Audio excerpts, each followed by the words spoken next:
Welcome to our first official episode of the For the Love of the Game podcast. My name is Jefferson Belfort, and I'm with Brian Hernandez. How are you doing, Brian? Doing good, man. Doing good. Like, this is our first official episode. Last time, some of you guys might listen. We're thinking actually we're gonna put it out. We did a episode 0, and we did the episode 0, and it was just for us to really test it out, see how we vibe and how we want the podcast to sound. But at the end of the day, we actually really liked it a lot, so we're gonna put it out there. And that's probably going to be the first one you see, but this is our first official episode. And that's great because we got a couple topics that we want to hit on this call. on this call. Oh my God. I'm still in work mode over here Yeah. on this podcast today. We're going to go over the Dame situation, the Ben Simmons situation, and even the John Wall situation. And then we'll go over a couple early season NBA Finals predictions, and then we have to end it all today is the NBA 2K conversation. Yeah, a nice little 2K just came out not too long ago. Hopefully, some of you guys actually play this. So you guys can get our quick little thoughts. We're not going to go too deep into this because we want to mainly make this an NBA podcast. But just because 2K came out, we're going to go over it a little bit. So first, we want to talk about Dame.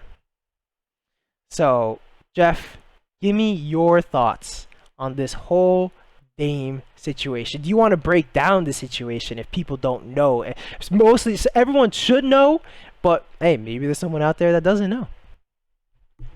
So, if you've been living under a rock, Dame is not happy with his current situation. Just like any superstar in that situation, it makes sense to see that Dame is questioning what the team can provide for him and what potentially could they do to bring him a brighter future. I think that specifically in his situation, there's a lot of people that are bringing up and comparing this to the Giannis situation and seeing it through.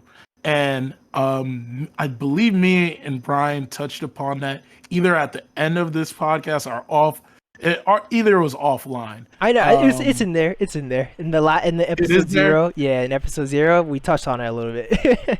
Yeah. So with that in mind, there is a lot of interesting parts of this of the specific situation for Dame that I think makes this such a unique situation to unpack and try to get into. But the biggest thing for me on this side of it is seeing how as we go through different generations of basketball, loyalty over choosing to win. And I think it's a flat out lie when people try to say that these last two generations are the only generations that had to make that decision. Yeah. You've seen it in the past, even beyond that. Even the 80s, you look at like guys like Moses Malone being a part of the Sixers, and like I know obviously Irving didn't choose to become a Sixer, but super teams were made. Oh, yeah. There was ways to put talent together in that same collection of ways that they do it now. It may not have been player driven the same way that it is now, but that was always the goal, and it is always going to continue to be the goal. And it has me just looking at the Dame situation. Does he stay, or does he try to find somewhere where he could win? And it effectively could change how he is viewed in his career. So I don't know if you want to pick up off of that, Brian. Yeah. So I actually found what you're saying very interesting, and when you brought up there's two different parts. It's does he want to be loyal or does he want to win? And it's very tough because at the end of the day, it shouldn't be like one or the other. You should be able to win and be loyal at the same time, similar to what we just saw from Giannis this year. This man decided to stay with his team, Although everyone was telling him he has to leave because over the years they just looked like they didn't have enough. But he stuck it out. They somehow squeezed out Drew Holiday, and he was a huge contributor for them. Everyone else stepped it up. Older role players stepped it up, and they were able to win a championship. And you look at this Dame situation, and it's similar but not, because in the Giannis situation, like I was saying, you can win and be loyal at the same time. In Dame's situation, he's tried to give Portland every single chance that they can get. And as you see over time, even this offseason, who did they sign?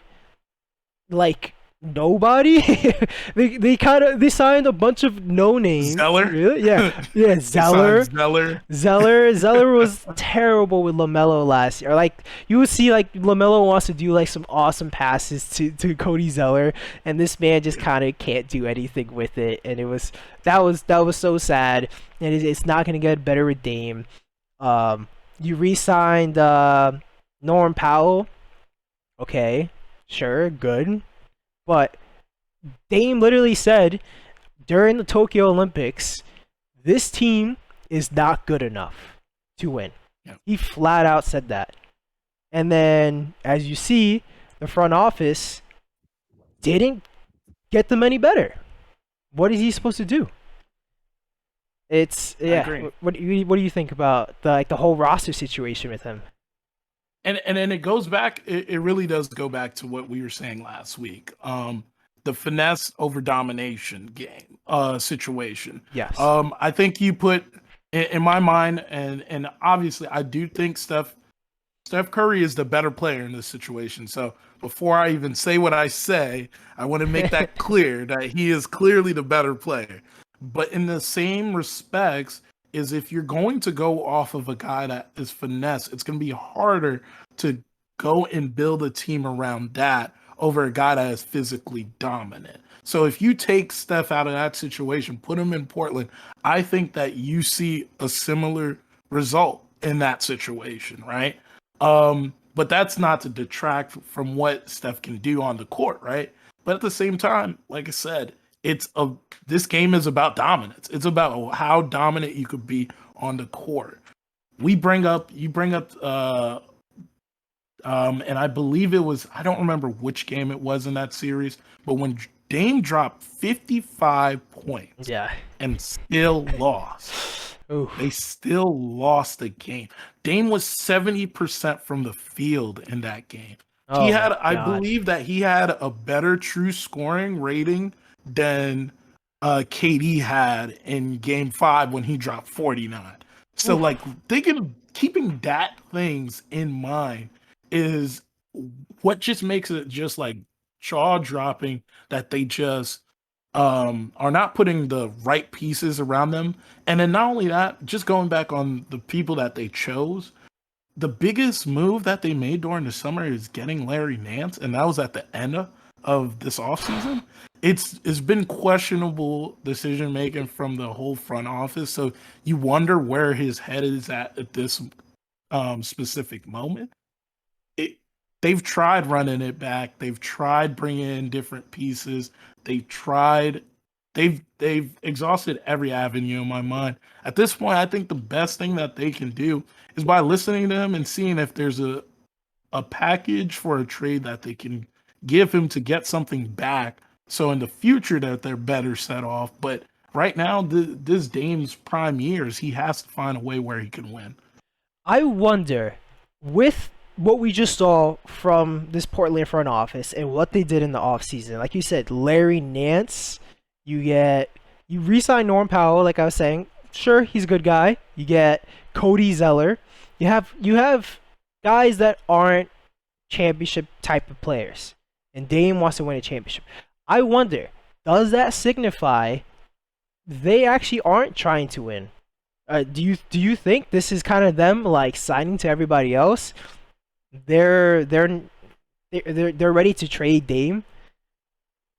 Well, I think that goes back to another thing that we talked about in episode 0 is that mid-market situation. Like Yep.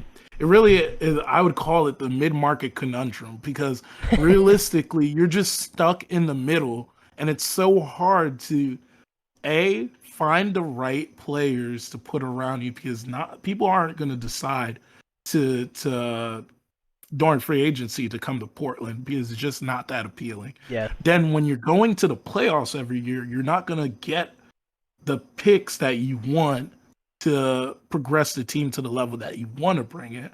And then, retooling by trade, we've seen teams that retool by trade, and typically it doesn't go that well when you just constantly are retooling by trade.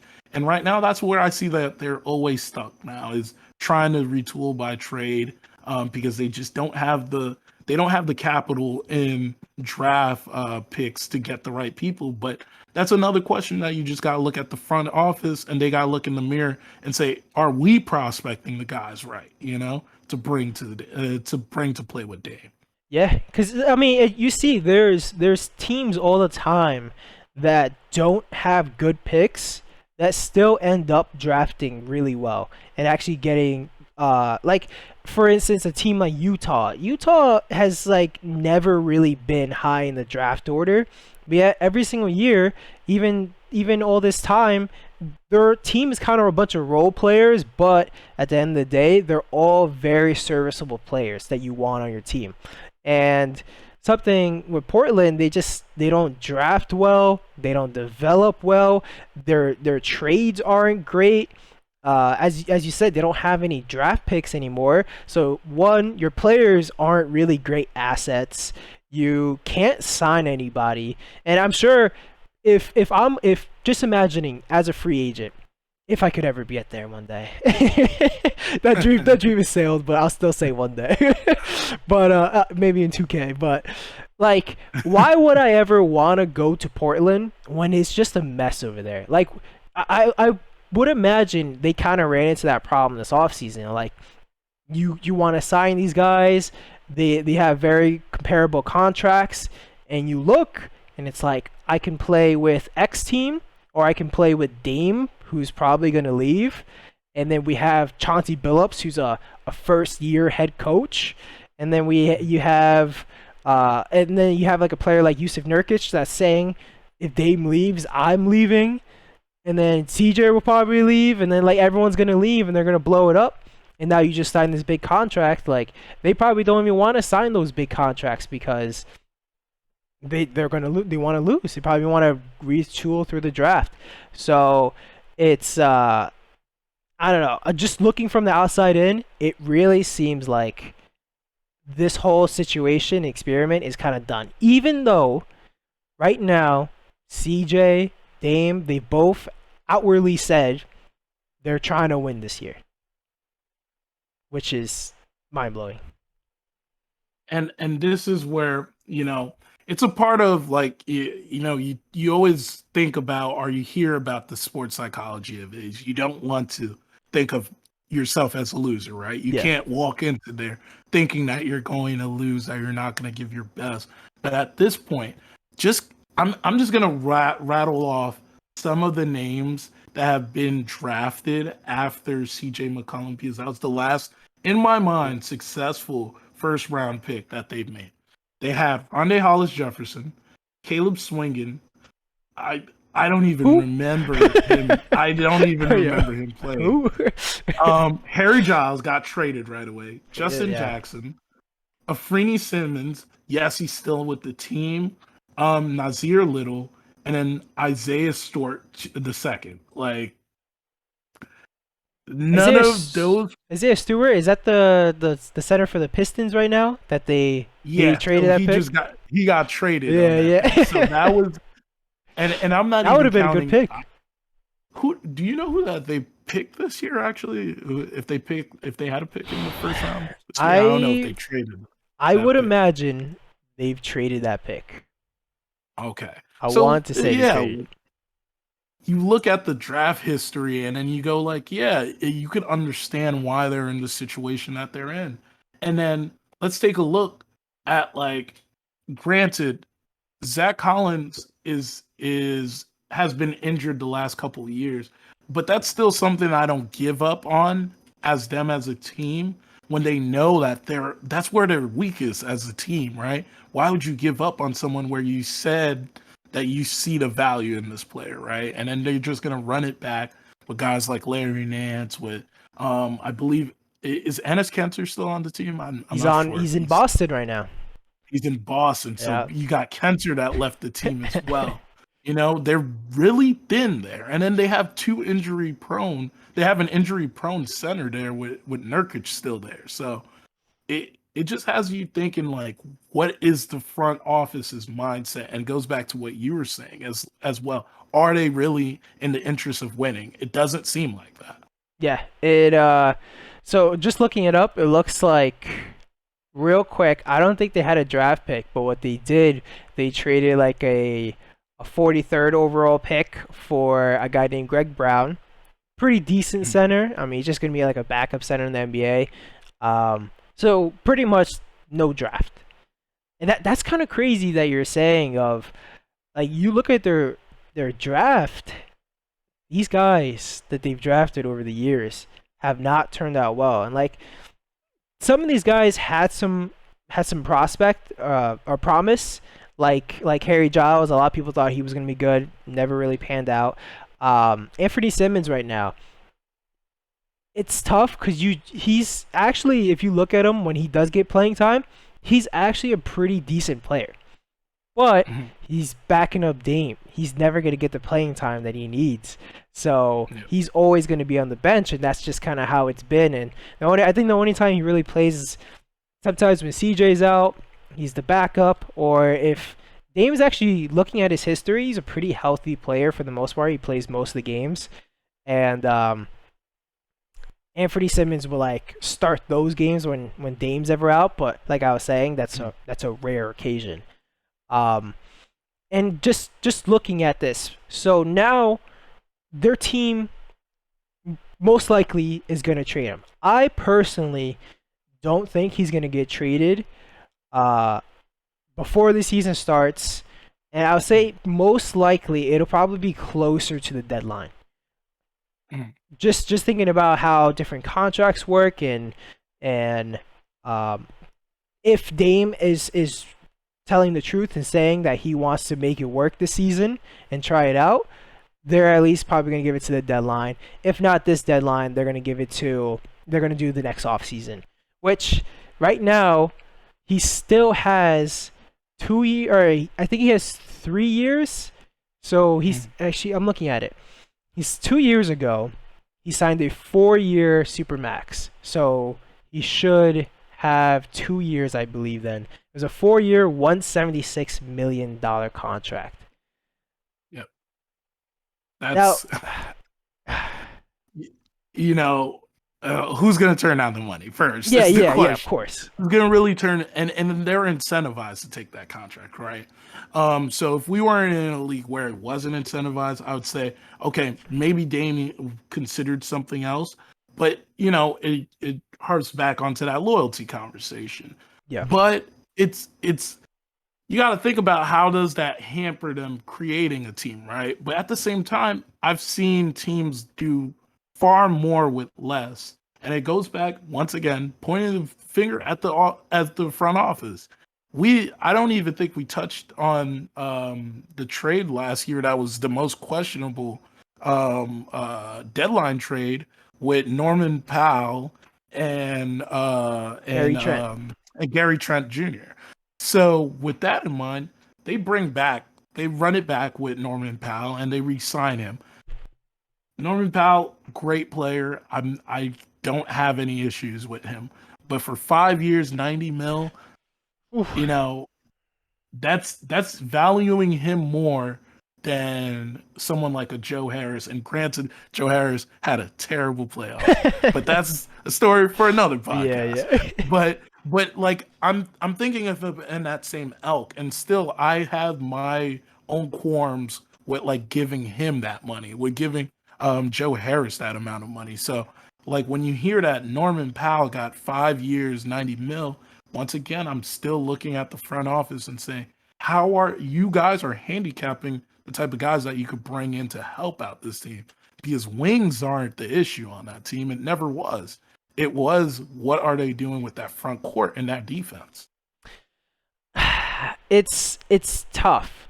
So looking at the contracts, what it seems like just for shooting at this point in time, shooting's at such a high of a premium. As you see, like you're saying, Joe Harris just got last year pretty big contract. You have the shooter from the Miami Heat. What's his face? Duncan Robinson. Yes, Duncan Robinson just signed a giant contract. All these guys are getting like I'm not too mad with the Norm Powell contract. I don't think that's the terrible thing. Like you're saying, is it maybe a little bit of overpay? Sure, but bringing back to what you're also saying of they're a mid-market team. Who else are they going to sign? They don't really have anyone else to give that money to. So just going forward, like he's not too much of a problem. And at the end of the day, he's a tradable contract, even though you could say he's overpaid, but you could still move that guy because every team is gonna need shooting, and he's a pretty knockdown shooter. It's just they just have zero avenue of getting any better. So in my opinion, the only option, the only route that they can go down is trade and blowing it up. And it's just like, you want to get a lot, but now the scenario is what or who do you trade him to and what do you get back? We didn't talk about this beforehand, but doesn't have to be a complete like mock trade, but just a team that you think could trade for Dame? I have 3 teams in mind that I think would make sense the most. Actually, I'll limit it to 2 at this point. These 2 teams that I have in mind are just because the conversation that you hear each and every day, and then fit wise, I think it could work if you have a 3rd or 4th team put onto these teams to make it work to keep that core still intact. So what I was thinking, and the more and more I think about this, I think this is a realistic one.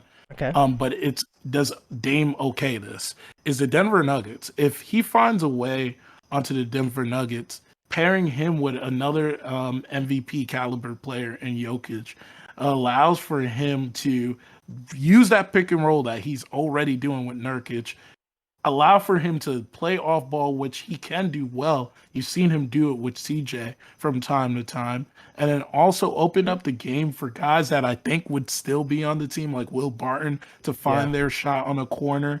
And to just, like I said, improve upon that point guard position that they have at the Nuggets. I don't hate Jamal Murray, but at the same time, I think that's a piece that you could give back to the Portland Trailblazers that they would like and that they could actually build around as well, because I could see them running that 1-2 with CJ McCollum and running that with Jamal. Obviously, you have to find a way to make the money work, but in a perfect world, that's what I would want to have happen. Obviously, have another 3rd team, 4th team, like I said, come in, make the numbers make sense and everything. But I think him on the Nuggets make them top 3 right away, in my mind, if he's on the Nuggets. So he's top 3 right away if you trade away Jamal Murray. Yes. Trade away Jamal Murray and add in Damian Lillard. Obviously, there's other pieces they'll probably have to trade as well, but those would be the big blue chips that are moving in that trade, right? And then my second team. I guess I wanna dig deeper on this Nuggets, because what you just said, very interesting. I don't know why I've never really thought of the Nuggets before, but like now that you're saying it, it sounds sounds perfect. Sounds like a match made in heaven. Like, well, if somehow you can keep Jamal Murray, Mm. you have another asset in Michael Porter Jr. I'm sure they have a ton of draft picks. I don't know if they ever traded. I don't know if they traded all their draft picks, but I'd imagine they still have some. They probably gave away some in the Aaron Gordon trade. But like you're saying, you still have Will Barton, who's good. They have a lot of assets, but they just need an extra star. And what we've been seeing, Jamal Murray has kind of been like that guy that's breaking out to be that kind of next star. But if you want to win right now, that upgrade of a Jamal Murray and you put Dame, and maybe if you put Jamal Murray in that trade, maybe you don't have to give up that much. Maybe you don't have to give up as much, and like that's a really interesting thought. Looking at it too, this makes sense for Portland because Jamal Murray is 24 years old, as we all see. I mean, for Denver, Jamal Murray, what did he get injured with again? Wasn't it an ACL? I believe it was a torn ACL. Oof. I believe so. So if they want to get good, right? If they want to compete next year, if they don't want to waste years, and they want to compete, it kind of could make a lot of sense because Portland doesn't need a win right away. Yep. And honestly, in my mind, if you look at what the team looks like, it looks like how the Nuggets are ran look like a more competent version of Yeah. what the Blazers are. Exactly. You know, they're bringing in the right people. They're drafting the right people. They make timely, right decisions on their trades, and because of that, they're getting paid for that, right? Yeah. They're getting an MVP out of Jokic. They're getting guys that may have slipped in the draft, didn't think that they had that same value coming out of the draft, but are proving their star worth in Jamal Murray. They're getting guys out of Europe with Compazzo. They're pulling in guys like Aaron Gordon. I know it's still too early to say what he is going to be on the Nuggets, but still, the talent that's there just makes you believe in what they're doing as a front office. And like I said, they're a more competent version of what the Blazers try to do. Yeah, and like you're saying, with at least like when you brought up Aaron Gordon on the Nuggets is a much better player than Aaron Gordon on the Magic. Way Exactly. better. And like Dame would just fit so well. Like you're saying too, they're the guys that they're drafting, just because they don't need somebody right away, they're taking a lot more risk, and those risks are hitting in a sense of Michael Porter Jr. I'm still interested to see what they do with Bol Bol. Bol Bol fell so far to them. Whenever you see him play in the summer league this year, the man looks like a beast. I mean, he's a toothpick out there, but the man is scoring so many points. He's dominating. Whenever I see Bol Bol get like 5 minutes in garbage time, the man plays like 5 minutes, he scores like 12 points, 4 blocks, and like it's crazy. I mean, he's playing behind Jokic, so he's not gonna get a lot of time. But didn't in last preseason, I'm thinking about it too. They try to play him like point guard or like small forward or something like that, and he kind of played like pretty well. Yeah, I remember them experimenting also in the bubble when Yeah. they brought him in. They brought in Bol, try to experiment him at the point guard as well. They have a lot of options. So Let's put it many. as that. Yeah. So like they're one of those teams that yes, they might fit that mid-market conundrum that I speak of, right? But Yeah. they're primed to make a trade because of what they have. Yeah. You know what I mean? And make this make sense for their team. But I think it might be the most ideal Dame place at this point since LA's off the table and you're looking at other bigger cities. There's not really a lot of options on that side. But this team with Dame on there, you find a way to keep pieces like the Aaron Gordon, obviously you just signed. You have Jokic.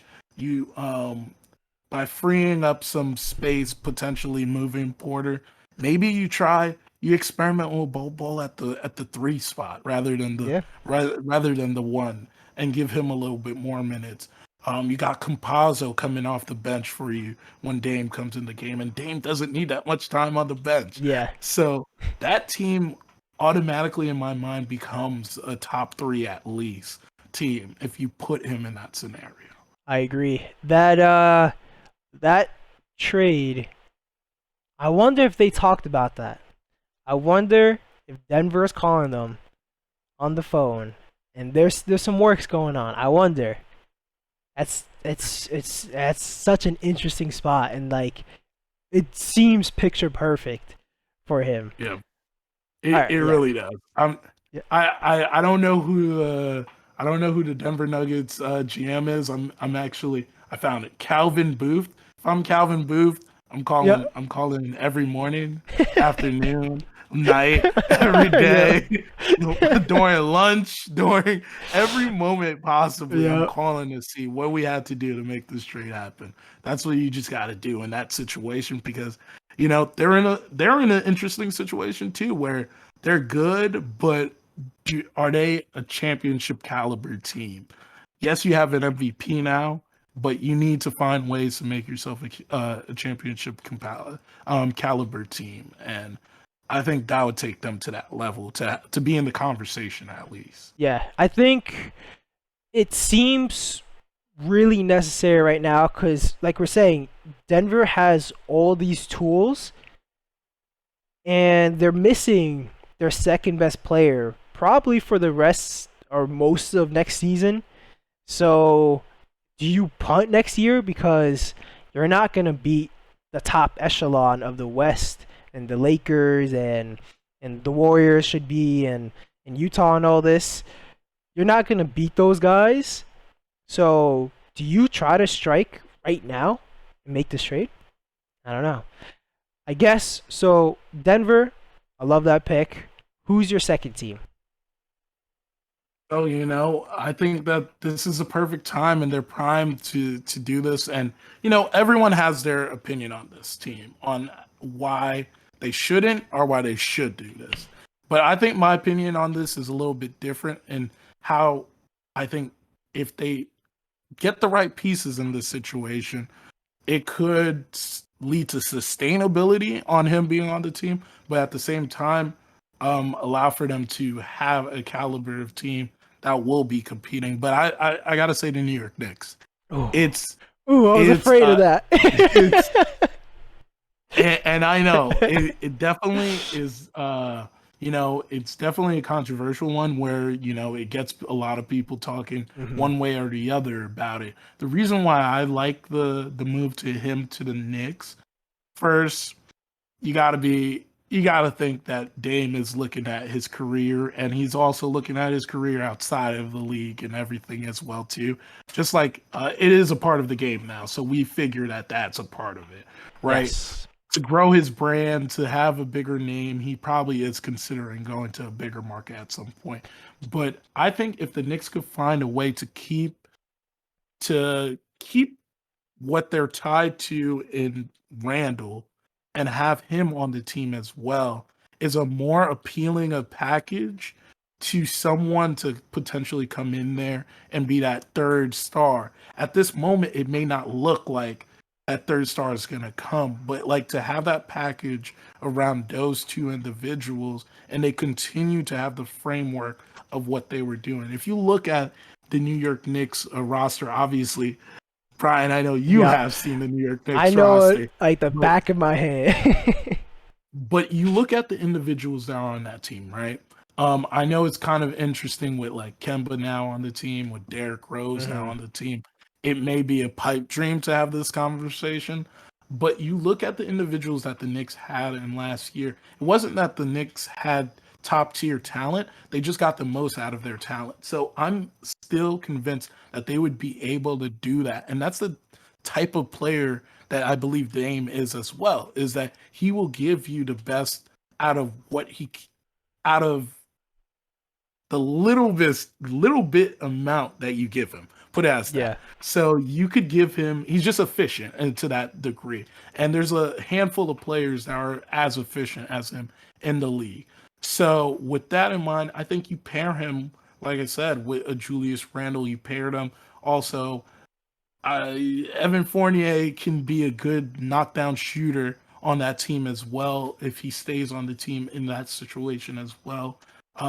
Mitchell Robinson, I know we are a few years in, still is a serviceable big. You don't need him to be a superstar. You just need him to be a serviceable big. Did you and I think that sorry to cut you off. Did you see the pictures of him that dropped today? I did not this man. Yeah, I think put on like 20 pounds. He put on what they're saying 60 pounds of muscle over since he started the league and where he is now.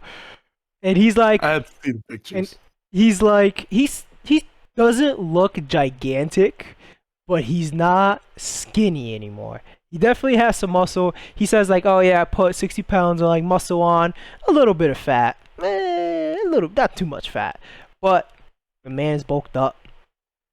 But Mitchell Robinson's problem he does not. Yeah, sorry. He definitely looks a little different. He definitely looks like a different player right now. He's definitely gotten bigger. His problem all the time is health. So I didn't want to cut your train of thought, but I just thought it was today those pictures just dropped of him like super bulked. Flexing. Yeah, flexing and like now this man is crazy. Do you want to finish your thought? That's a perfect way to just jump right back into it. Yeah. Is we've been looking for that the last couple of years from Mitchell Robinson to put on some size, so he could bang with those guys as well. He's still going to be one of the leaders in blocks. They bring back Norris Noel. Like I think you put Dame as being one of the most efficient guys in this game. With a team that is defensive oriented, you keep those games at like what the Knicks are doing right now at 80, 90. Not only do the Knicks now make more wins than 40 that they're like 40, whatever, that the odds makers are saying that they're going to be at right now, right? Instead of being like a fifth seed, I see them, they could be as high as, honestly, in my mind, with Dame, they could be as high as 1. And I know it sounds crazy to say that, but I think it's because of the defensive efficiency paired with one of the most efficient players in the game is a lethal duel put together, you know? And then you got the budding player in Julius Randle as well. Damn. You said number 1? That got me thinking. I was like, number 1 sounds nice, but coming back to reality, I think with that, I don't think they still match up to the Nets. It's the Nets are just a different level. So I guess I would think number 2, max, would be there. But so my thoughts on Dame to the Knicks. Do I want Dame on the Knicks? I would love to see. Like, one of my favorite players that is not on the Knicks, that's in the league, would have to be Damian Lillard. I think Damian Lillard is probably almost one of everybody's favorite players, just because everyone sees this man is super loyal. This man's loyal to a fault. He is super entertaining. This man could dunk like crazy. This man can shoot threes from anywhere like Steph Curry. And the man has confidence, hits down, knockdown, are those last game-winning shots. We all see the pictures of his whole entire team crowning over him, and he's just there like straight-face gang and all that. But to the Knicks is tough for me because I've done a lot of thinking about this, and I've looked at the numbers. It doesn't really work that well because right now the Knicks don't have a lot of cap space, and at the end of the day, anyone can kind of open up cap space. But all their guys that are actual assets are younger players, and those younger players don't actually have bigger contracts, so it makes it a little bit tough. So my thing is, if you trade for Dame, you have to give up so much. And the thing to me that makes the Knicks like kind of middling road, and actually, because usually without some of these players, I think they'll probably be one of like an 8 seed. But with these younger players like RJ Barrett, Emmanuel Quickly, even Mitchell Robinson, and potentially Obi Toppin if he does something this year and he's maybe not playing behind Julius Randle for the entire game and playing 10 minutes and just getting a dunk here or there and shooting corner threes, which is not his game. I can go over about that forever. I get so frustrated. But it's if you trade all these guys, that's your entire bench. Now you have nothing. Now you don't have any of these players. You give up RJ, who I think RJ gets too much hate. Now, at the end of the day, I'm not one of those people that goes crazy over RJ and thinks what he is right now is one of the best players, best younger players. But from what I see, this man is on trajectory of like a lot of similar star players. A lot of similar star players in their second year average 17 points a game and jump up from a similar number of like 14 points a game in their rookie year. This man jumped up his 3-point percentage from low 30s to a 40% 3-point shooter as a second year player. This man has an entire plan laid out of what he wants to do to get better year by year with his trainer Drew Hanlon, and like seeing the work ethic. I'm not ready to trade RJ Barrett and give up everything for what is Dame, 31 years old, 32, and then have zero bench. I feel like that just kind of kills the team, and at the end of the day, they kind of just become maybe a slightly better Portland. And we all know Portland is a play-in team. So if they're slightly better, maybe you're the 7th seed of the play-in, maybe you're a 6th seed, and then you kind of have no avenue of getting better because you gave up your draft picks to get Dame. You gave up your younger guys, and then now you have zero cap space because Dame takes up almost half your cap space, and he's making over 44 million in his next couple years, or per year for the next couple years. He takes up all that cap space. Julius Randle's now also taking up 30 plus million on that cap space, so you have an extra 20 mil, and then it's tough. I personally, it's like a nice fantasy to me, but I think if you go that route, you kill the team, you kill any future, and you kill any real chance of them to win. I'm gonna refute that, and right. I'm gonna throw it right back at you. And I'm pulling this information off of StatMuse, and I'm looking at splits in the sense of like looking from conference to conference. What was Dame doing? What did he look like on both sides of it? And you pull up numbers like on what he was doing against the Eastern Conference. He was dropping around 23 points a game in the Eastern Conference, getting around 6.6 assists and 3.5 rebounds. Nothing too amazing, right? But when I look at the splits even further down to looking into per division, and whichever division, if he's on the Knicks, he's going to play in the Atlantic more often. Mm-hmm. If you look at the numbers in the splits that way, his numbers are exponentially better when he's playing in the Atlantic division over any other division. So I'm looking at the splits based off of points. His worst numbers are against the Northwest, which is around 7.1 for points. Granted, that's out west. Yeah. But his best, like I said, is against the Atlantic, which is 26 points. And then you have assists. Once again, he has this number in 3 different locations, but Atlantic is his best as well. And his rebounding numbers are at his best in the Atlantic. And then you look at even going down to field goal percentage. Field goal percentage is a little bit different, but he typically plays his best games when he's playing against the Atlantic Division. Obviously, the stats are just numbers, and it may not correlate 100%, but I think that he has his best games. He's shown to have had some of his best games against this against the East Coast teams. Mm-hmm. Granted, It's not as big of a sample size as when he's playing these teams on the West Coast. That he'll probably play like 4 times or 3 times at a chance, you know. But I think that you have him on the Knicks. Once again, I had to throw it again.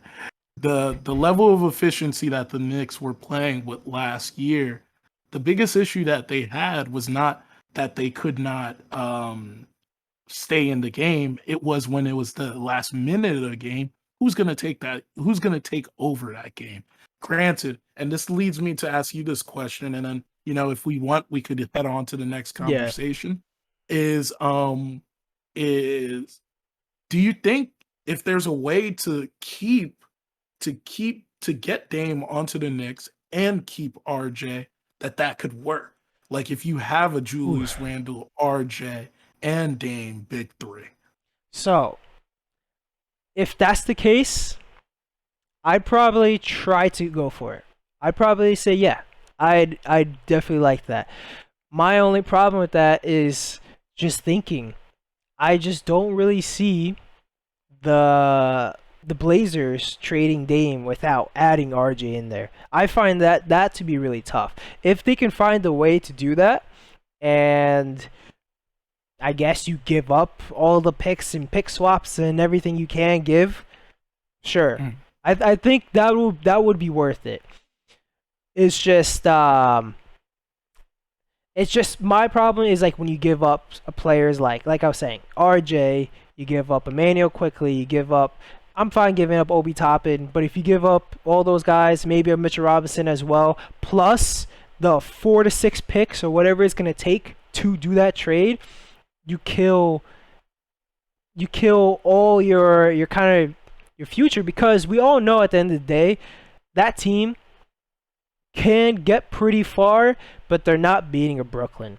They're not beating the Lakers. They're not beating the top echelon. They're like a tier 2 team, maybe the top of a tier 2, but they're not still tier 1 in my opinion. Maybe if some of these other players take a step up, maybe so.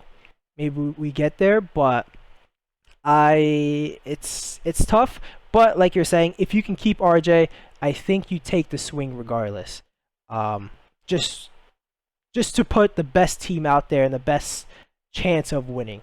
And it would be interesting to see what a coach like Tibbs can do with Dame. The best point guard the Knicks have had, well, now it's Kemba, but like before then is Raymond Felton in like 2012, 2013.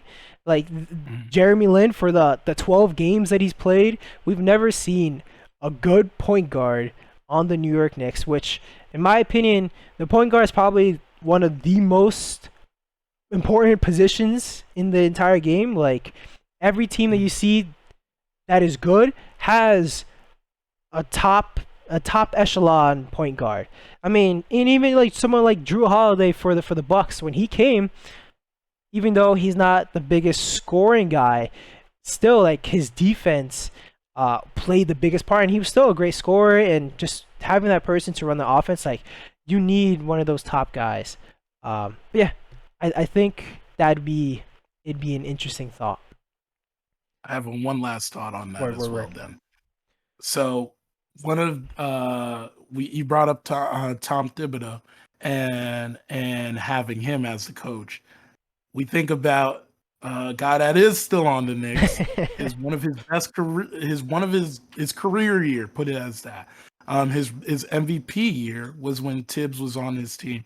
Granted, I know Tibbs is a more defensive oriented coach, and he probably wasn't the one that 100% got that out of Derrick Rose, but it was a byproduct of the system that he had, right? So you have to believe that placing Dame, which I would say arguably same skill set at his prime was what Derrick Rose is, right? Would look amazing, and they brought their team to a number 1 seed with Miami looming with their big three. So it makes you think, and it gets you thinking about if he did find his way to the Knicks, that it would be interesting to see how it unfolds. Yeah, I that would you're selling me. You're selling me little by little.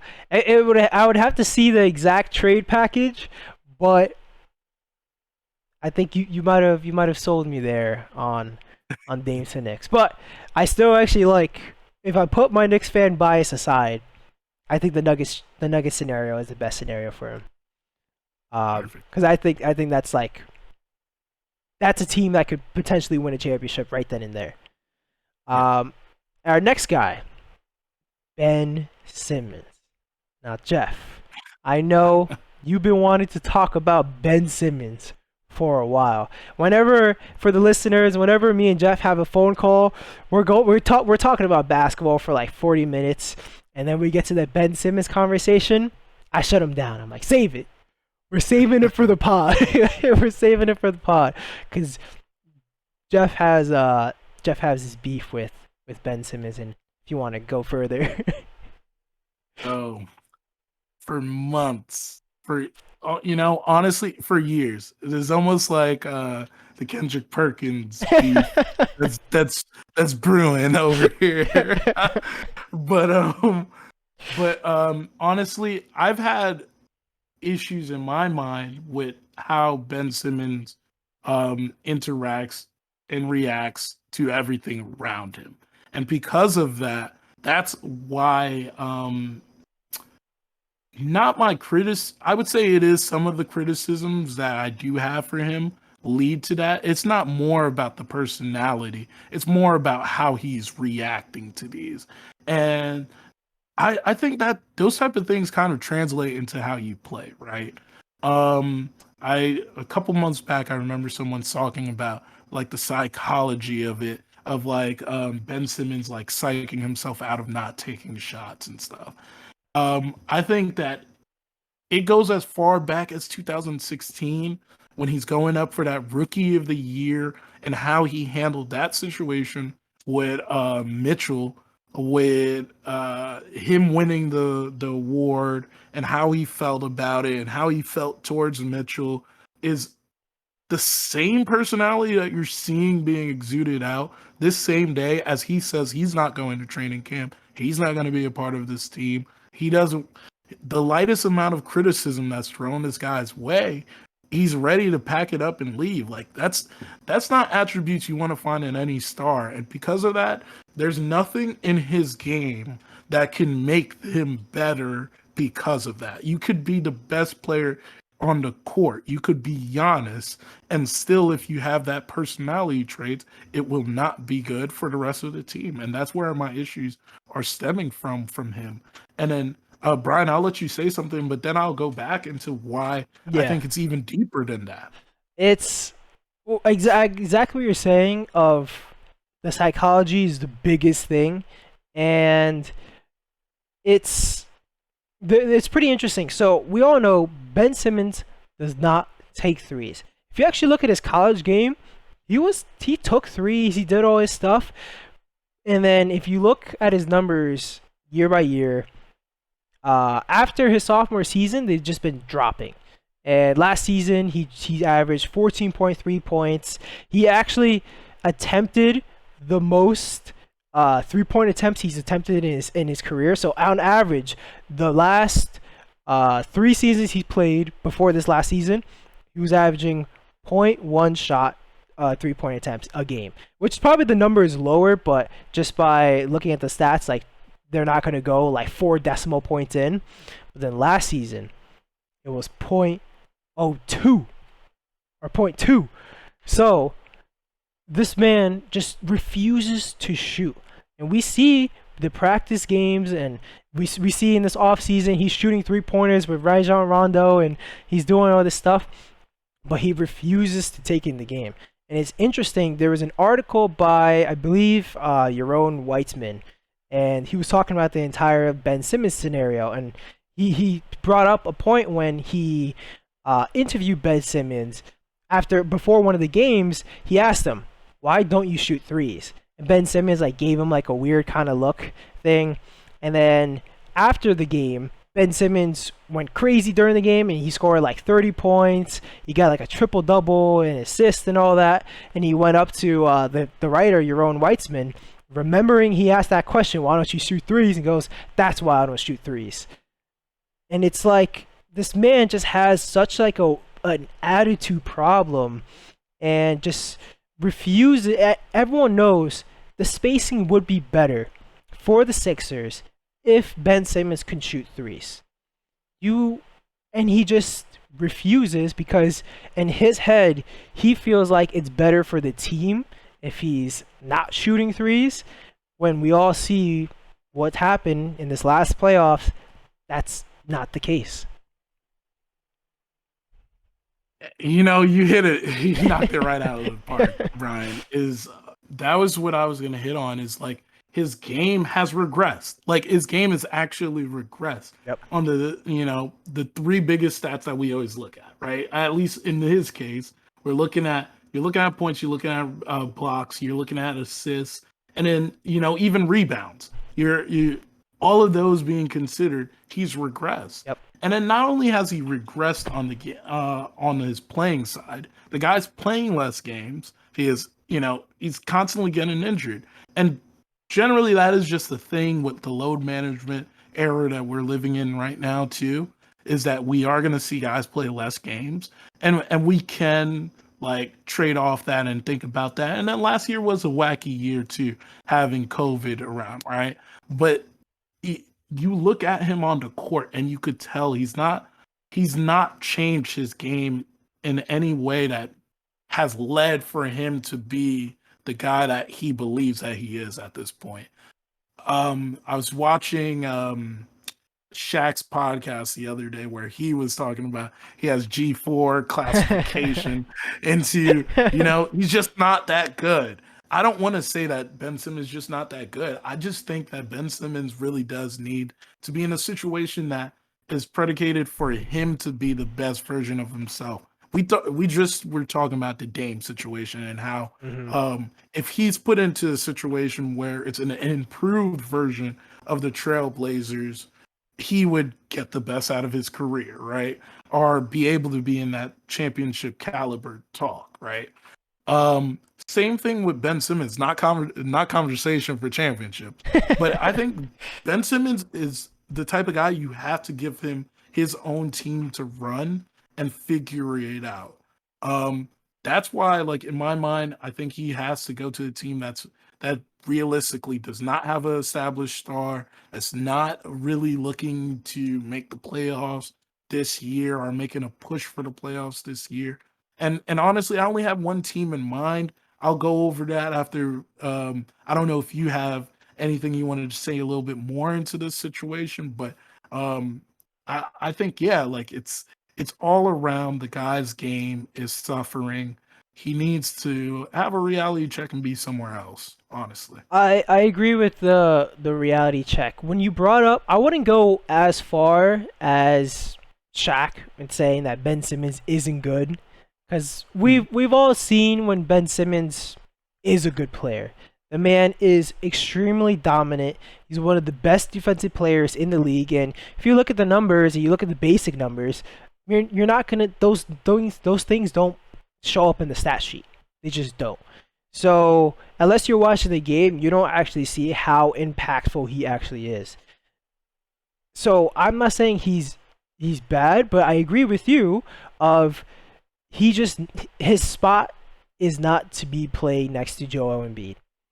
It just does not work. It does not fit, because although Embiid can make a three occasionally, you don't want him sitting on the 3-point line. That's not where he's at his best. And if Ben Simmons is in the post, it clogs up everything, because Ben Simmons defender is now on Joel Embiid, and it destroys everything. I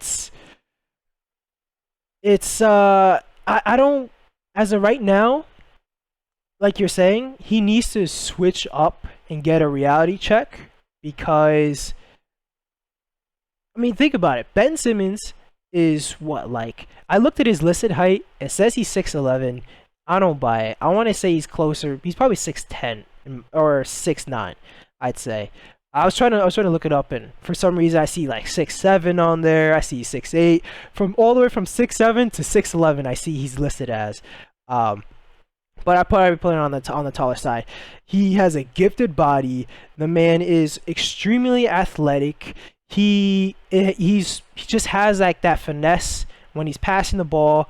He puts in the effort on the defense. So think about it. Growing up, he probably doesn't have to put as much effort in. And as you just see, like when you mentioned, he hasn't improved his game this entire time because think about it, he hasn't had to improve his game because everyone's talking about Ben Simmons, rookie of the year. Ben Simmons is this good. He's never really improved, and I think there was another article that was kind of interesting that brought up after either his first or second year, the Sixers wanted to bring him with a trainer to shoot threes. They wanted to work on the off season. We're gonna make you shoot threes because this would be so impactful for a team. And he disappeared. He later showed up and he was like, "Yeah, I'm not gonna be working out with your trainer. I'm actually just gonna be training with my brother in the off season, and I'm gonna do this and that." And never came back and could never actually shoot threes. And it just shows this guy is he needs a new scenario and needs a reality check, like you're saying, going to a team where he isn't on a playoff team. Hopefully, this man is not okay just walking into a playoff team like the Sixers and just knowing he's going to make the playoffs every year. Maybe if he misses a playoff or something, that's going to kick him in the butt to get going and actually improve. Yep. And then that helps us to like really just dive right into Yeah. what do we think's next for this situation? What do you think as far as it's out of our control, right? Yeah, yeah. Like we have seen that Ben Simmons has thought that he is now that tier of player that could take the situation into his hand and say that he's not going to play for this team, he's not going to be part of this team. I'm going to figure this out somewhere else. And honestly, I just got to say first, like, how do you have the gall for that? Like, at that point in your career, you know what I mean? Like, we've seen the Elks of players do it, right? Yeah. Being a star, but not just a star, be a superstar. We just watched Harden be scolded for him doing it early in the season last year, right? So to see Ben Simmons, while having arguably his worst year in the NBA, decide I need to get out of here is the right decision is something that just doesn't bode well to me, but it leads into where I think what's going to happen, how it could potentially his landing spot and what I truly feel about like what's going to happen if he lands there. So um I know he's had a lot of talk around him about going to the Timberwolves, right? Some people may argue that it's a great fit for them. I honestly don't think that that's the best of fits for him. How Carl plays, because Carl is essentially, you know, 10 cents on the dollar version of Embiid, right? Like I'm not trying to be I'm Yeah, not yeah. trying to be disrespectful when I say that, but like he is of the same ilk of player that Embiid is, Hmm. right? He may be of that same level, but at this point he's just not there yet, right? And then you have D'Lo. How do you fit in with D'Lo and how do you fit in with Towns and make that situation work? Granted, now you have D'Lo playing a little bit more comfortably in the two position. He could play off ball, but like based off seeing D'Lo's game, seeing that time of him being even on the Warriors, is that his game is best when he has the ball in his hands. Yeah. So how do you make Ben Simmons work on that team? That's why I say, in my mind, the best situation for him to go to. And at this point, they try every year to become a better team, and it just doesn't work. Like I don't know why, but it just doesn't seamlessly work for these guys. Is the Kings? Um, I think the blue chip that you move in that trade would have to be is Fox. Granted, I know they probably love Fox on the Kings right now. Yeah. But I think ceiling wise, based off if you give Ben Simmons the ability to play his own game and not rely him to do something that he's not capable of doing, he would be a better point guard for them on that team than Fox will be. Where I think Fox fits more seamlessly into what they need on the Sixers. Yes, granted, he is also quicker with the game as Ben Simmons is too. But I think Fox may know how to slow down the game a little bit better than Ben Simmons can. When the game gets down to a grind and we're playing more half court basketball, I think he knows he has the threat to shoot it and to pass it better than Ben Simmons would ever do on that team. So that puts the Sixers once again in that conversation of like, hey, they're right behind the Nets, they're right behind the Bucks if they make that trade. So I honestly want to see the trade happen that way, is a swap between those two guys. And then being that, there's going to be some people that even say that Buddy Hield might be that piece. But I think the right decision would be to move Fox and then start over with Simmons and let him build the team how it has to be built around him. Yeah, so one of the teams I thought going into this as well, the Kings. I mean, if you look at it, it fits for Ben Simmons is kind of being a diva right now, and he's only saying, I only want to go to a California team. I want to be on the West Coast. I want to be in Cali. That's where like he was like, oh, I want to have like fun over there, and this is where he wants to do. Sure. The Kings fit that mold.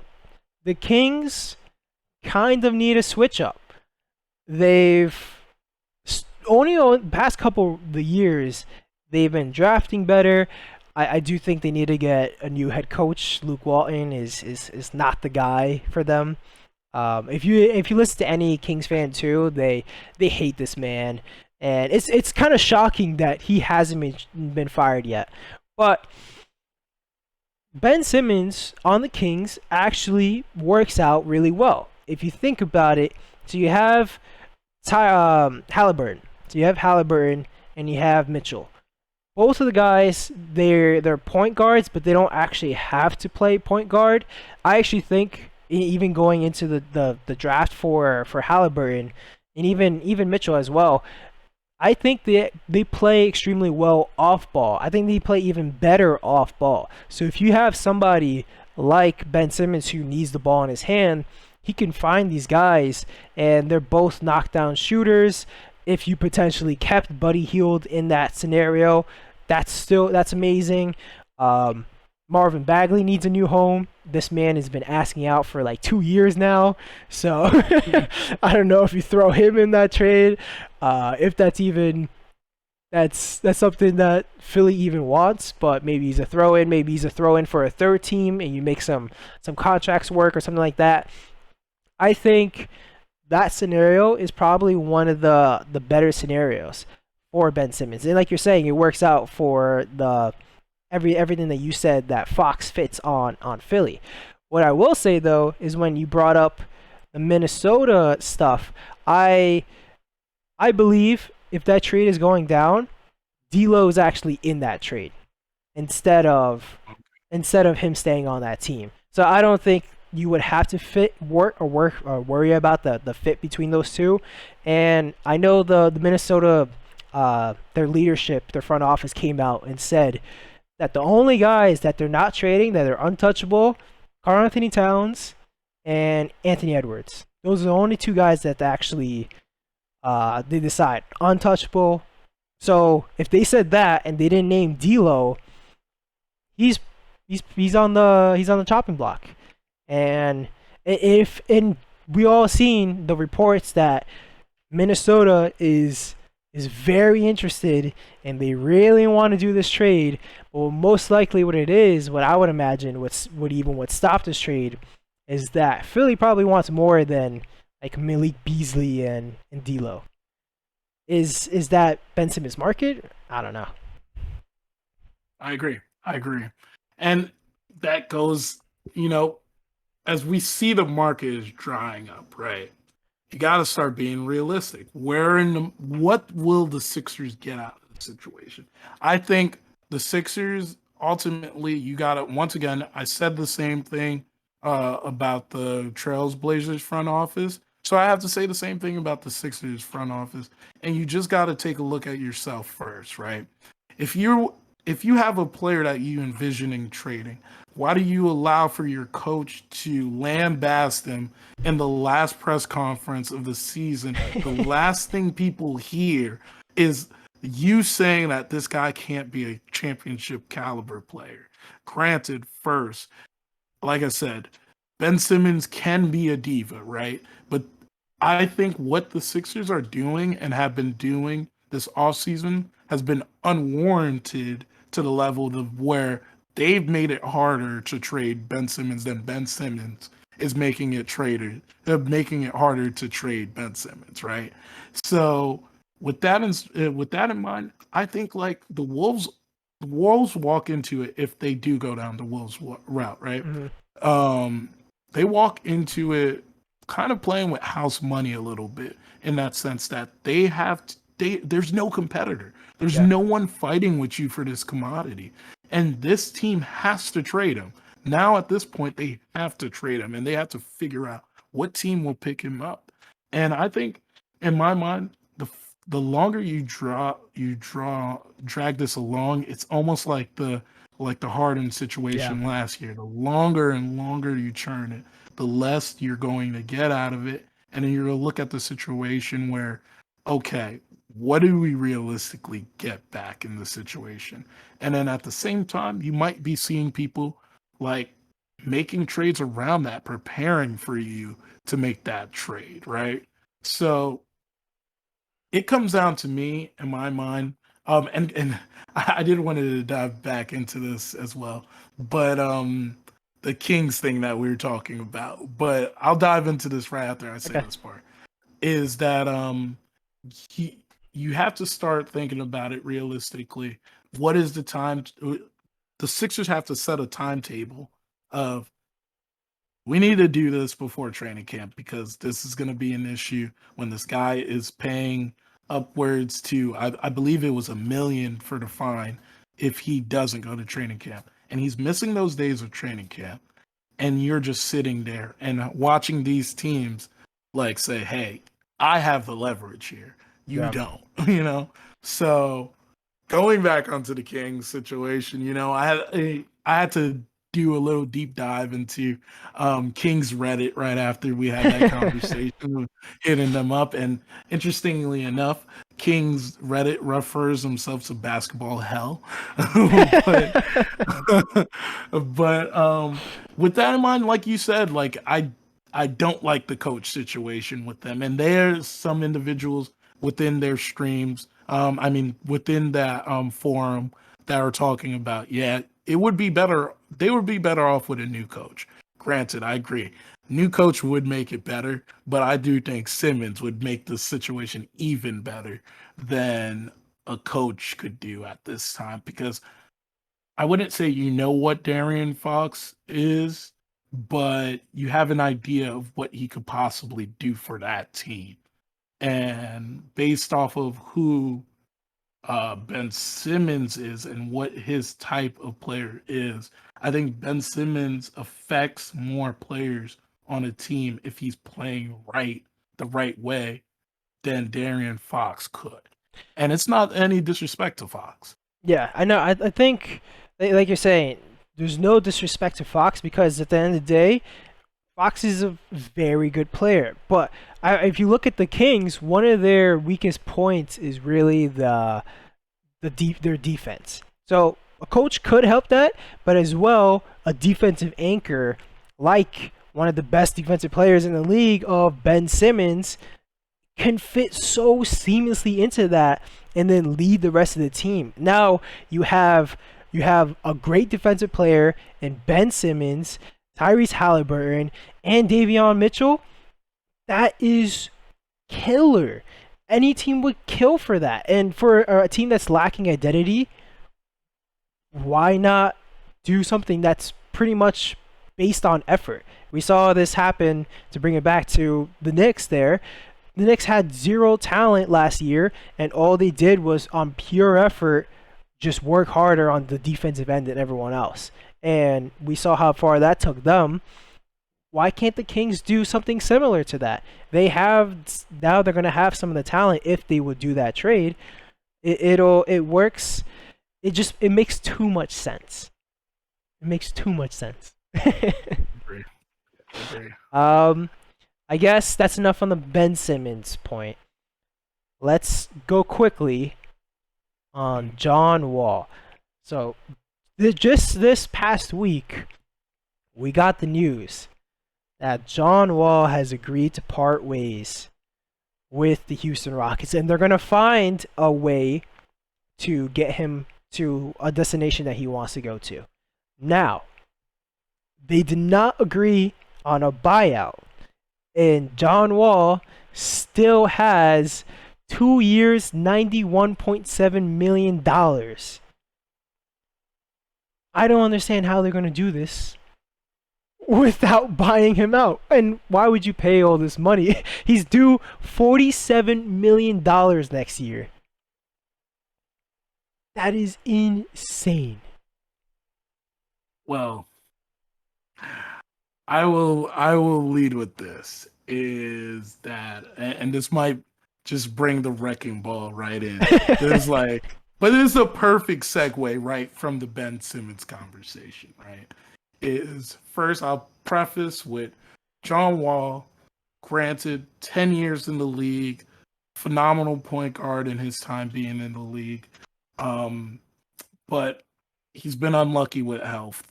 I don't think there's anything in his game that's made him personally regress. It's just, health got the best of him. And because of that, he's seen the game pass him. I feel bad about that, but granted, it's a game, it's a business. That's what happens at this time. Mm-hmm. But to come in with that wrecking ball is the perfect segue into this. I was reading an article earlier today where they positioned whether you could go and make the Ben Simmons trade and package that around bringing him to the Rockets and bringing John Wall to the Sixers. And let's dive into what that would look like and how would the Sixers look like in the end of bringing John Wall to that team. What do you personally think John Wall and the Sixers look like in your mind? So, John Wall and the Sixers, very interesting. So, like you're saying, for John Wall, his problem isn't really his game, because if you look at his numbers, his game has actually been pretty even this entire time. He's really not dropped far in any category. His game has not regressed. If anything, the only thing you see in his game is he's taking more threes, and he's still not really making them because he's not a good three-point shooter. But it's a tough fit in my opinion, because like I was saying, he's not a good three-point shooter. At least he takes them, so he's gonna spread the floor better than Ben Simmons. I think he fits better in there than what Ben Simmons is right now.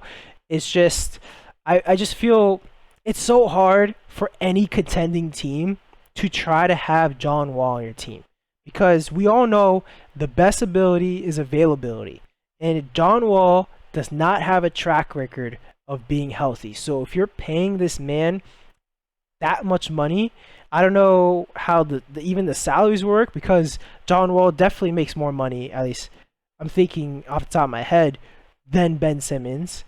So I just don't see how it's not that great. And it's, what sucks for the Rockets? I'm sure there was an offer, or not for the Rockets, for Philly. I'm sure there was an offer for Harden for Ben Simmons. I'm sure there's something in there that they could have done, but look what we're talking about now. Instead of Harden for Ben Simmons, it's Ben Simmons for John Wall. And you know, once again, we're not trying to disrespect Yeah, what Ben Simmons is as a player, right? I mean, what John Wall is as a player. exactly. But when you look at what he is currently now, and to see what the conversation was last year and now what it is now, it really does. It is sad to see it It go is. out this way because the Sixers really had a situation where they could have capitalized and put whatever package, much like I was saying about the Denver Nuggets GM, where I'm calling each and every day and every moment. I'm calling to figure this out. I'm not letting there be a way where this trade slips past me and I don't make the right decision, Hmm. right? Um, so with that in mind, I'm thinking that yeah, it sucks that it went down that route for the Sixers, but I'm thinking more of on the Raphael Stone side of this, of the Oh, Rockets GM, is that this was his guy. And in my mind, the way how he positioned this, the way what he was trying to get out of the Nets last year is that Ben Simmons was the guy that he was looking for. And if he could figure out a way to get him on the cheap, granted, like you said, John Wall's contract is not cheap. I think he's getting upwards north of 40,000. Well, I said 40,000, 40 million a year, 47 right? mil next year. Yeah, that's ridiculous.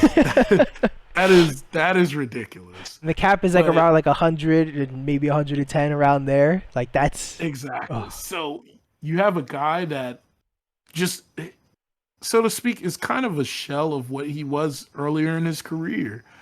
Getting that big a percentage of your salary cap could raise flags, right? For on the Sixers side of it. But if Raphael could find a way to get Ben Simmons out of this, I believe that would be. I just said the Kings was the best situation. I think that would be a better situation for Ben Simmons to put himself into if he has the right leadership there. Do you know who's actually? They're. I'm thinking of their coach. I'm trying oh. to remember. Uh, It's I don't think it's really anyone that we're gonna know off the top of our heads. yeah, Um, I think it's not Siles, or is it it Siles? is Steven Styles. It is Yep, Siles. yep, Yeah, it's with Siles and how they were receptive to him last year. And I know he came from the Dallas Mavericks yeah, yeah. tree of coaches, so Carlisle. he was under Carlisle at that time. So you know, there's been a lot of talks of how he's been passed up for opportunities, and given this opportunity, even though the season went how it went last year, he was able to get the most out of his players.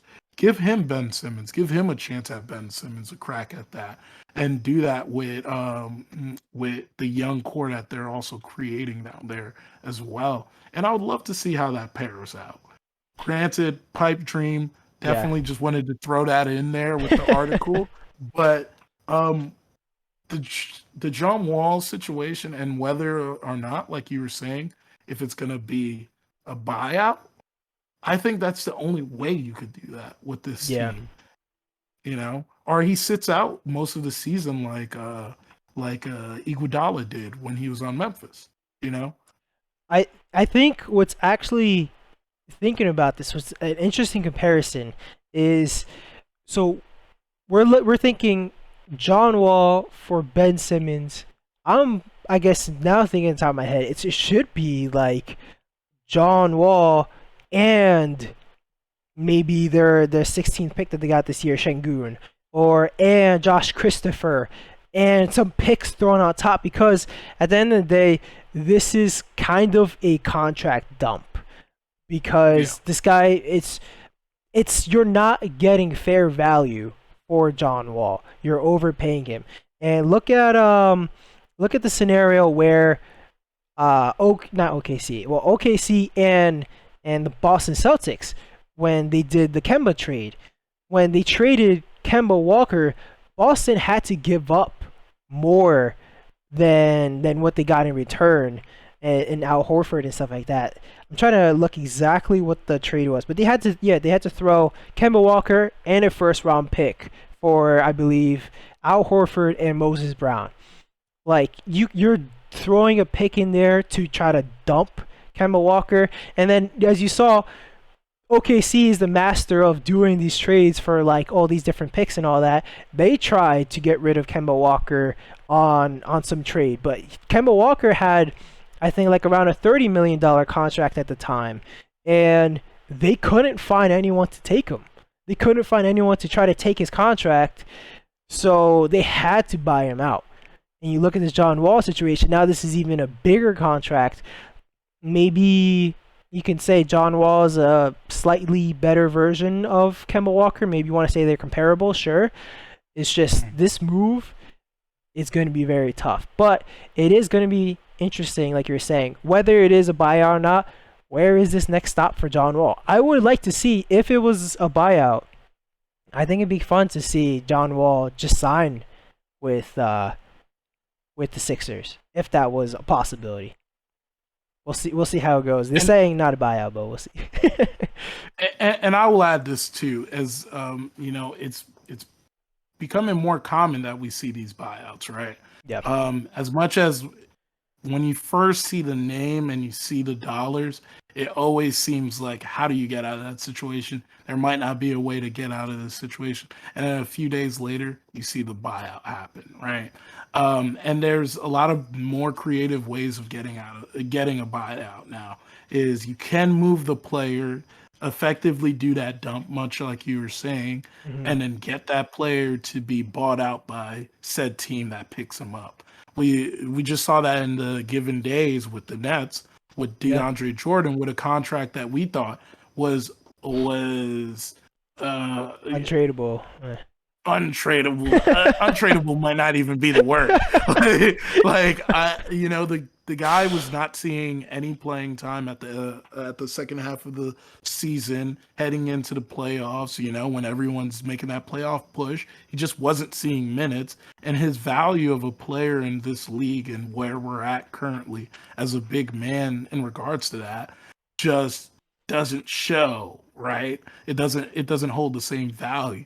So when you saw that he could get traded and bought out, you could see and you could think about how other players possibly can. But granted, still not at the price tag that John Wall is at. And that becomes the issue where, does a team want to pick that up? And if they do pick that up, they need to take one of the young guys on that trade. You know what? If in this scenario, if there was a buyout, this is probably one of the worst scenarios that you can see for the Houston Rockets, because think about it. They traded Westbrook for John Wall. So you trade Westbrook and you get a first round pick in John Wall. That was a trade. A John Wall for a single season, if you do the buyout. So essentially what that trade would be is Westbrook for a first round pick, and you have to pay John Wall 72 or 47 or 91 million dollars for the next 2 years to not play on your team. Yeah. That is atrocious. That would be one of the biggest fumbles I've ever seen. Bigger than Dennis Schroeder fumbling the bag this offseason. Exactly. And these buyouts could get really intricate, like in how they do it, right? You could really stretch this out. I want to see, if they did go the stretch method, how long would they be paying this guy? It looked like and Brian and me are actually baseball fans as well, and we're both Mets fans. Yeah. So this would be a Bobby Bonilla like stretch for like 25 years or some situation like that. The stretch situations it's crazy. I'm thinking about it, like, I think this is the last year that the Knicks are paying Joakim Noah, and I think Joakim Noah hasn't been on the team for like 4 years. Exactly. Yeah. Oh man, the Nets had the same situation with Darren Williams. My God. You see teams go into this and do this to effectively have dead cap space, and I think that's the only way they do this is probably give him 60-70% of that money, and then tell him like, hey, if you could walk away with this, like, it might be a little higher than that because it's hard to walk away from 91 mil. Yeah. Oof. I And maybe so he can do a similar situation like Kemba Walker did, where you take away, I think he did like 8 mil a year or something like that, and then now the team that you signed with, they pay you like 8 mil a year, so you still get your money at the end of the day. It's just you're getting it from two feel the different teams. difference. Yeah, exactly. So I think that's a good spot to end there. We're running a little bit long, so quickly let's do our way too early finals predictions. Now, Jeff, let's lead it off. Okay, so I'm gonna give the listeners a couple odds first before I give my picks. So we got Utah Jazz and the Warriors sitting at plus 2,000, right? You got the Bucks at plus 800. You got the Lakers at a plus 450, and you have the Brooklyn Nets sitting on top at a plus 225. Sheesh. I'm going to give you me personally, unbiased, just looking around the league, what I think is going to go on and how it's going to go pick. And then I'm going to give you my better pick. That's just a fun pick, right? Okay. So, based off of the landscape of the NBA currently, what it looks like and where we're at right now, I am a Nets fan, but I believe that this is the year that they take it home. I truly believe it because, and it's there's the biggest asterisk with this team is health, right? But if these guys find a way to get to the playoffs relatively healthy and intact, with the options of potentially just based off of the type of front office they have and the guy that they have at GM, if they need some tweaks around the mid-season, Sean Marks has shown that if given $2, he can make $4 out of it, right? So I have the belief that if he needs to fill in a role player in that time, he will find that way. The Going through what the East looks like, I think they could fare very well. Obviously, come against that roadblock block once again against the Bucks, but if they find a way to get that number one seed and the Bucks are sitting at two, I think the Nets don't have as much to worry about until that conference finals, and then gives them more leeway to getting into the finals, and then matching up against the Lakers potentially, who I think that would come out of the West. There's a lot of teams that I like out West, but I still think you cannot go against what LeBron James is as a competitor, as a player who he is, still being a top five. And you could put him wherever you want to put him in that top five, but he's still a top five player in this league. Paired with Anthony Davis, you bring in Russell Westbrook on that team. They've retooled their bench. Granted, some of those guys will have to figure out, but Carmelo still got legs on him. That team, I think, is coming out of the West. But when you put them in a 7-game series, I think it's going to be the series that we finally get to see KD take it to a level where he is respected to be thought of as that number one guy right now, and that it will be unequivocally true after that series. So that's my pick. My just landscape Yeah. wise, looking at everything, I would be, but betting wise, to get the bang out of your buck, I like the Warriors. I love the Warriors at a plus 1,200 because you just don't know with this team. This team just has that type of they have that energy where like it always seems like it's what if this happened, or what if they had that happening that way, happening this way. And a lot of the times with their what ifs, they actually happen for them. So, Yeah. so it keeps them. You keep that in mind, and you think about that with that team. You bring Clay back. You have that youth that we were talking about in the first Mm-hmm. episode with Moses Moody. By season's end, he's going to be looking like a grizzled veteran, learning from Clay, learning from Yeah. Draymond. James Wiseman coming back. I have a lot of reasons to feel confident or excited for what they're going to do this year, and I think that they should be on the top. They should be in the conversation of the top of the West again this year. Yeah. So for my side, I agree with you 100% on the Nets part. I think I don't know if it's even talked about enough of how good of an offseason that the Nets had. I think probably the Nets had the best offseason in the entire NBA. Think about it. They came into last season where like you have the three stars, and then you have like Blake Griffin, and then Jeff Green, and then once you lose any of those three stars, as we saw, you lost Kyrie and Harden. You guys are still great with KD, but you're really lacking for the rest of your team. You couldn't give KD any rest. You couldn't do any of these things, and then you had to also play Harden out there, even though he was not 100%. Looking at it this year, the Nets are probably one of the deeper teams in the NBA, and they still have those three stars. And like all these guys, they got LaMarcus Aldridge back, Paul Millsap. You got what's his face from Australia, your point guard, Patty Mills. Patty Mills.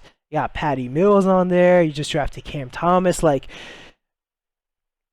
as much as I want to even say like the Bucks could be there, if healthy, I think it's kind of a no-brainer. Nets are making to the finals, so I think that's the safest pick. But then on the other side, you mentioned the Lakers. So I actually did not go with the Lakers because, Oh, wow. yeah. So you have the Lakers. We all know the names, but I don't think these aren't like the same names that like the Nets have. So what the Nets have, a lot of these bigger names like Blake Griffin and LaMarcus Aldridge, these guys, you're not gonna see them as much of the bigger names that you see on the Lakers. You're gonna see Westbrook be getting a lot more minutes. Westbrook, I don't even love the fit of Westbrook with LeBron and Anthony Davis. I don't really love that. Carmelo's gonna be getting a lot of minutes. Like you have they all the guys that they signed, like Dwight Howard and all this. Like these guys aren't the ones you want to be playing a lot of minutes. And although they have a lot of big names, these guys are generally out of their prime. So I don't think that the Lakers are going to make it. Now, both of these teams do have injury problems, but like I was saying, at least the Nets have some more depth now than last year, so they can handle it better. The Lakers, your depth is also a bunch of old guys and stuff like that. So I'm not too high on them, or I'm not as high as everyone else. I know they're going to be a great team. I know they're going to be really good. They're going to be probably in the Western Conference Finals. But my team is the team that you mentioned, the Warriors, for every reason that you mentioned. All right, so you got the biggest reason why too. Klay Thompson's going to be there this year. Now he's probably going to come in the second half or the later half, maybe closer to Christmas, or I think that's what he said. But Steph Curry's been his game doesn't really matter that he's getting older. It actually helps him out because he's getting even more shooting reps. I can only imagine how many shooting reps Steph Curry has gotten. But now you have Klay Thompson coming back. Like you're saying, all the rookies. You got Kuminga coming off your bench too, if you wanna. Andrew Wiggins is still great. A second year James Wiseman.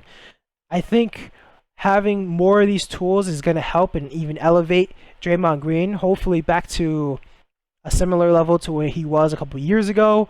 You're bringing back Iguodala. I'm sure that's going to be a huge presence for the rookies. I think so what the Lakers did, in my opinion, is bring the biggest names, the best names that you hear. They're like, let's get them to our team. What I think the Warriors did is they have the best working unit. They have their game plan. We know the shooters. You have your defenders. You have all this. You have the pieces, and you know they all fit. The Lakers, we have to still see. Maybe I'm gonna look stupid after this, but my pick is Warriors Nets for the finals. All right. And do you have a winner? Probably the Nets. I'd say the Nets. All right. Yep. Perfect. I got the same thing. Yeah. But I will say this as well to add on to this conversation because I love that you picked the Warriors there. Mm-hmm. But I have had conversations offline, and I think I had conversation with you offline about this. You did mention that the Nets quietly had one of the best off seasons out of all of the teams in the league, right? I've been looking at and comparing because everyone's gonna pit the Nets against the Lakers at this moment, right?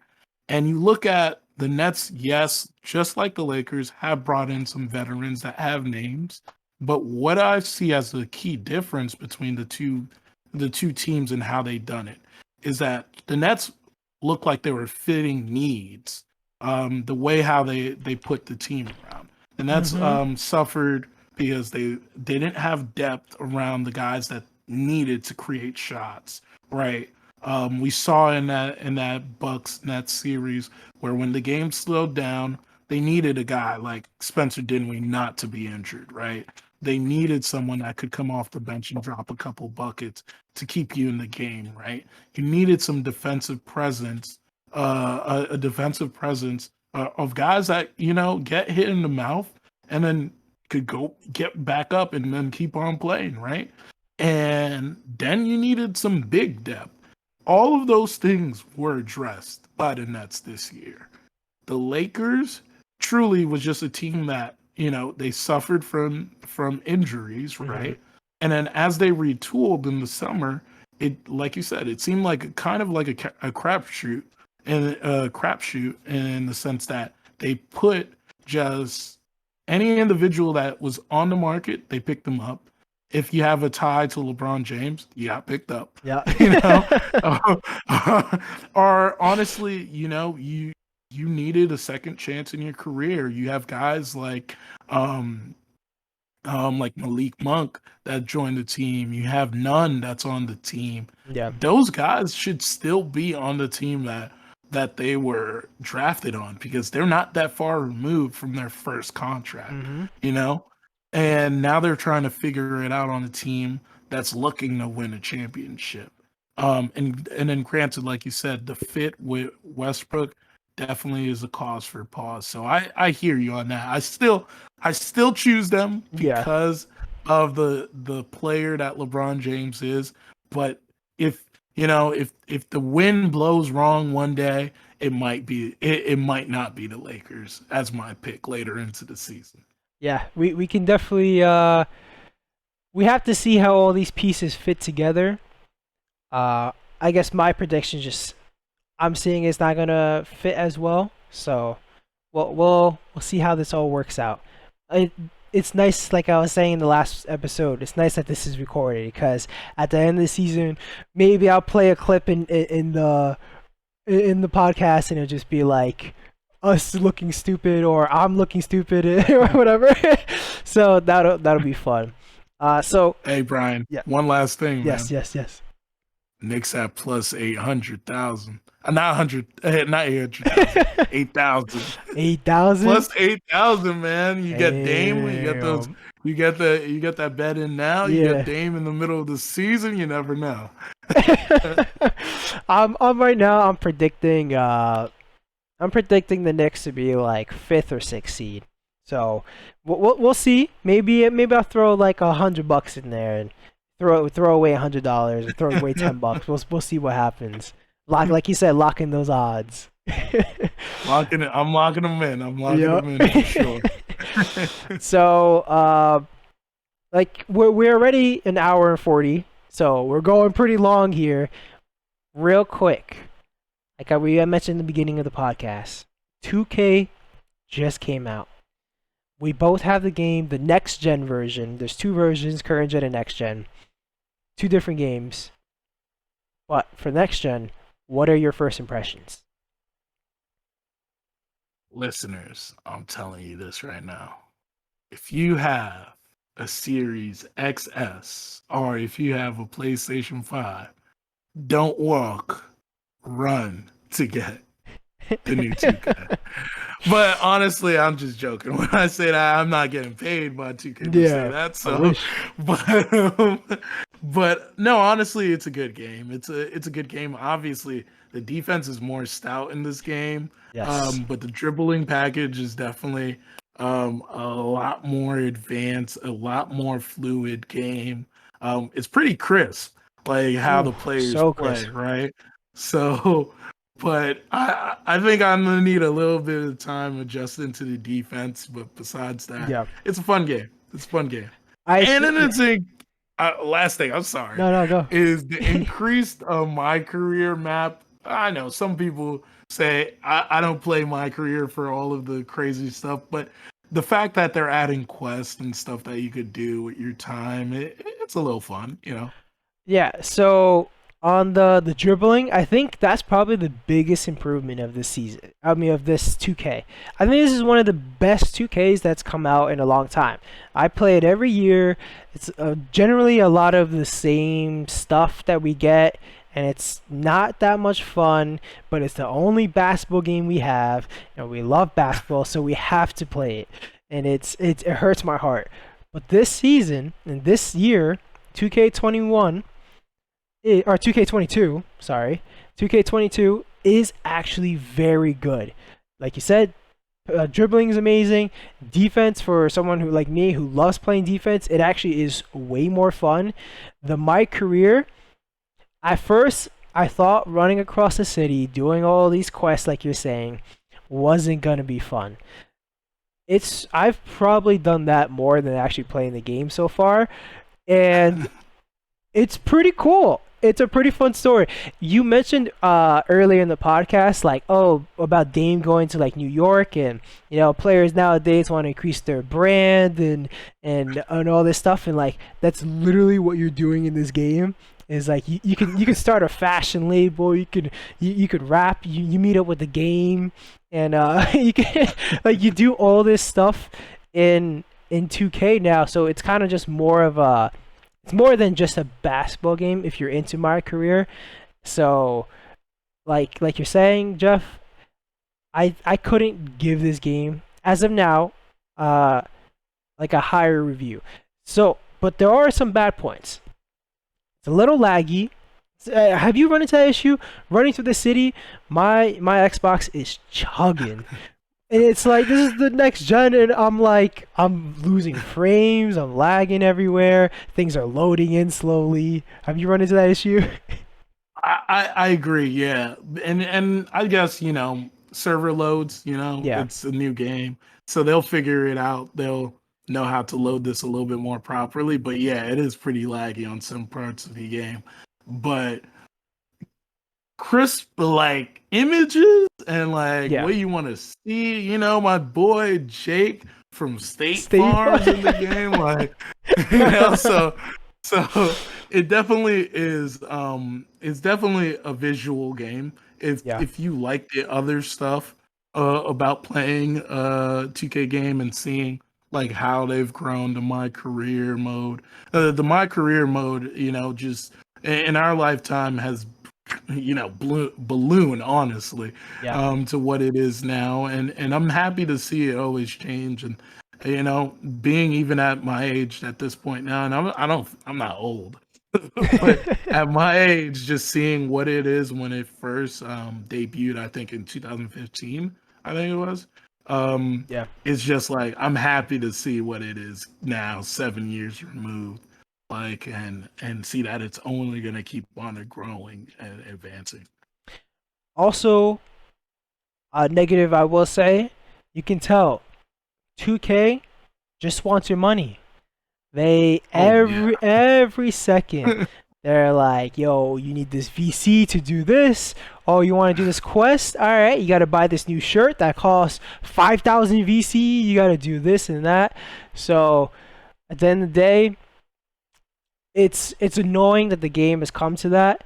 But if you just want gameplay wise, it's a fun game. But always be aware, they're just gonna kind of force your hand and want you to pay more money. It's really annoying, that system. Yeah, it's definitely a VC chaser. It really got is. the VC chaser game going on right now. All right, so I think we can call it our first, now episode 1 official podcast. And thank you to everyone for listening. Jeff, do you have anything you want to say and close out? Hopefully, by the time that we have the next episode, we'll have a decision on the Ben Simmons situation. Yes. And maybe I'll find a way to get that new Ben Simmons jersey. Likely word. in that purple and white Kings color. not the red and white Rockets. I don't think so. Maybe, Okay. or maybe we'll get some turquoise and some dark blue. Yeah, right. And like I don't even know what other colors the Timberwolves have. The Timberwolves just color scheme is like the weirdest one ever. They got like some lime green in there and stuff. Crazy. Yeah, definitely interesting colors that they've chosen. Yeah. All right, well, that's episode 1 for the Love of the Game podcast.